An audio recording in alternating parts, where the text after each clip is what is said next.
822 layang-layang menghiasi langit lapangan Bantang Metiem Ungasan. Lomba yang digelar untuk ke-9 kalinya ini digelar selama sehari. Pesertanya tidak hanya datang dari Kabupaten Badung, tetapi juga Kabupaten Gianyar, Tabanan, dan Kota Denpasar. Panitia sekaligus Kelian Seketruna Yowana Dharmasanti, Iwayan Sumiarta mengatakan, 2 kategori dilombakan dalam Street Kite Festival ke-9, yakni kategori dewasa dan kategori anak-anak.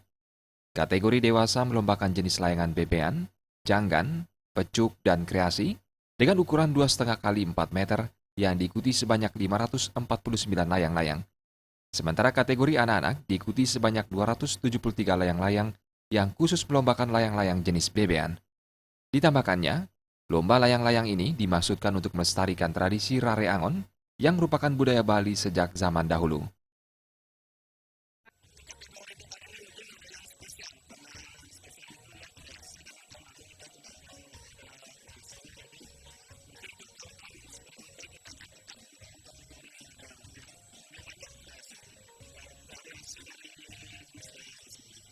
Kelian Banjar Dinas Kau, Desa Ungasan, Imade Sedra mengapresiasi pelaksanaan lomba layang-layang ini.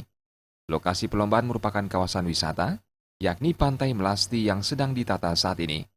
Pantai Melasti ke depan akan menjadi salah satu objek wisata internasional.